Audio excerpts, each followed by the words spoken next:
Esse aqui é mais um vídeo nosso para explicar o conteúdo que está no texto, tá? E nesse texto nós iremos trabalhar com a Mesopotâmia. Semana passada nós falamos de civilização e da civilização egípcia. Essa semana a gente vai falar de Mesopotâmia.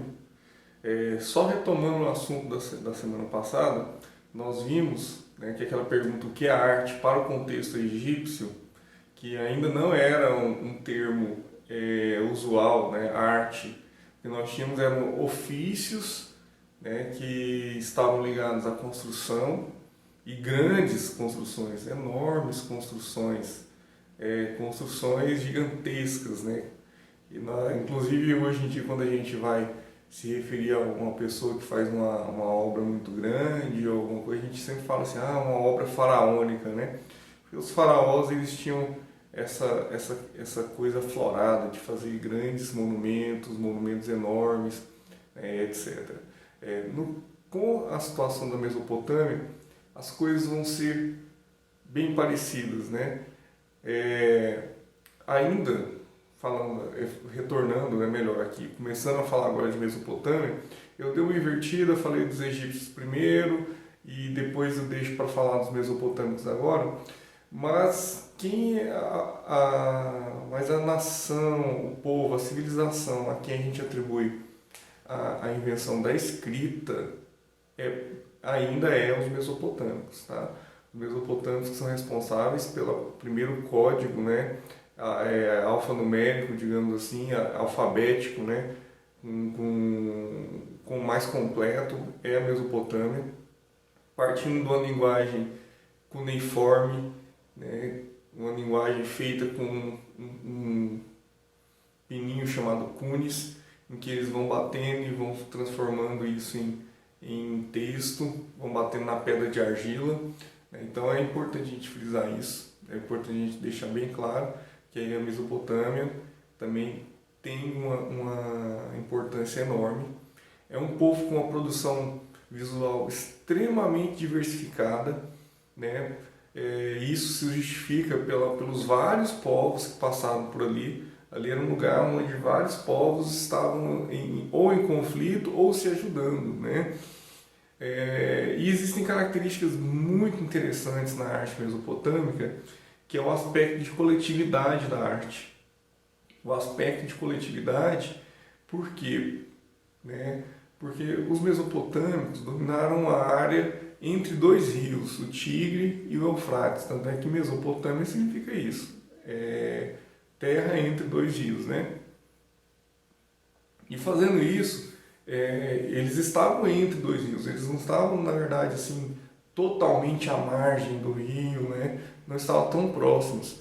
E essa ideia do trabalho coletivo vem justamente de juntar esforços para canalizar rios, para construir barragens, para levar água até o meio das cidades, e isso foi feito há muitos anos atrás, há 4.000 anos atrás, quase 5.000 anos atrás, eles já faziam obras extremamente estruturadas que aguentavam isso, né?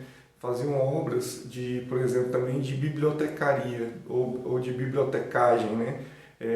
O que seria isso? Todas as tábuas escritas eram guardadas, todos os registros feitos eles eram colocados em um lugar e aquilo ficava armazenado. Era como se fosse um HD, né? Ou um iCloud da época antiga. Eles faziam isso, guardavam esses escritos para serem consultados futuramente, para fazer acompanhamento fiscal também, exatamente, o leão, né? E para fazer cobrança também, as cobranças que era feito do Estado sobre impostos, tudo eles conseguiam organizar e deixar ali. Falei, professor, mas o que essas questões estão relacionadas à arte? Falei assim, da mesma forma que lá nos egípcios, a forma de eles fazerem escritas estava muito mais ligada ao que nós conhecemos hoje como arte. Os instrumentos deles eram muito mais instrumentos próximos à escultura do que a escrita que nós conhecemos hoje, né? Era a questão do escriba, que era na verdade um escultor praticamente, né? E eles faziam tudo na tabinha de argila. Essa tabuinha de argila, depois ela era seca, depois ela era cozida ou queimada, né? Eu não sei como é que vocês vão achar aí nas literaturas, mas as duas formas são corretas, tá? Ou cozida ou queimada, e depois eram estocadas para controle estatal, para controle do governo, né? Então a Mesopotâmia é um país extremamente rico também. E o que está por trás da produção artística? Para os egípcios era o sagrado, vocês lembram?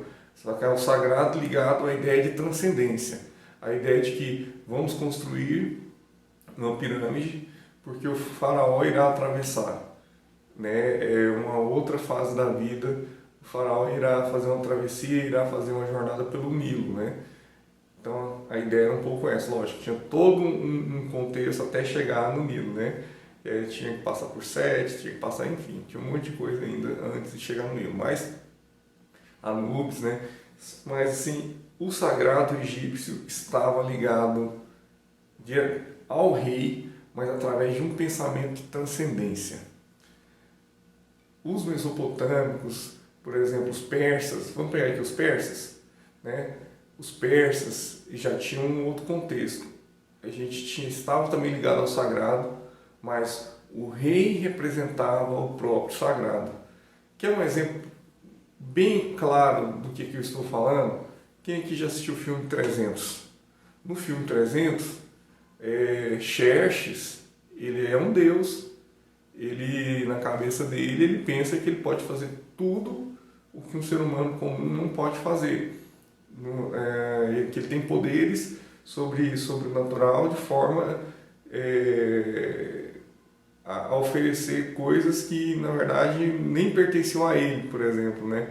Ele queria oferecer, por exemplo, a própria terra do Leônidas para o Leônidas, né? Aquela terra não era dele, mas na cabeça dele, ele como um deus, tudo era dele. Quem se opusesse levava espadada, né?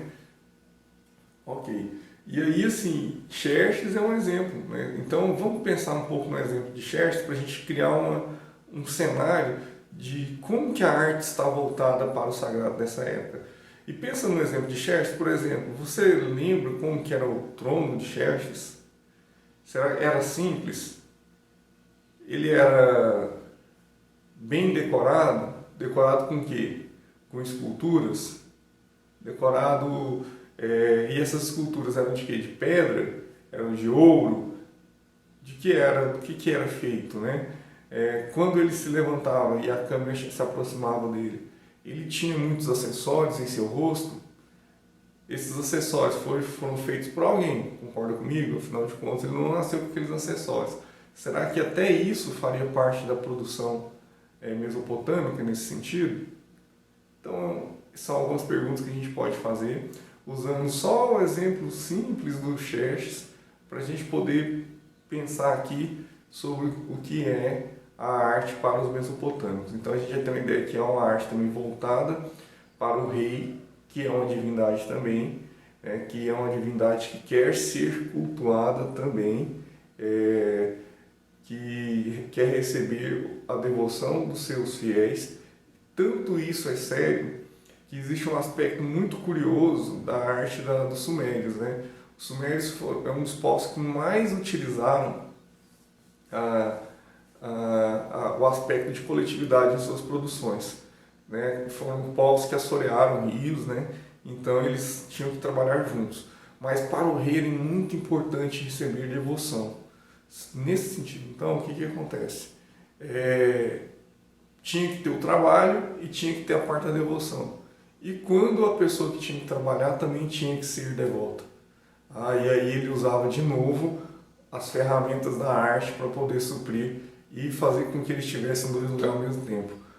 A pessoa, né, o cidadão sumério, né, a pessoa que estava debaixo daquele reinado, ele fazia um boneco, ele fazia uma estátua de argila com os olhos de pedra lazuli e até vestia esse boneco, digamos assim, né, essa escultura com roupas e tudo mais, e levava e deixava no templo para ocupar uma posição de uma pessoa lá dentro.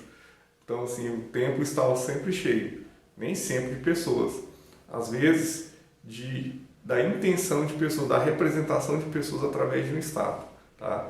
Não faça isso na escola, não ande uma estátua no seu lugar, ok? Então, pessoal, eu destaquei aqui os pontos mais importantes, tá, do texto que eu estou deixando aí no ambiente para vocês, na sala de aula virtual. Responda a atividade de hoje, tá? E que também vale 10 pontos, que é importante. E aí, em breve, a gente passa o resultado de todas essas atividades que foram realizadas. Tudo bem? Beleza? Falou!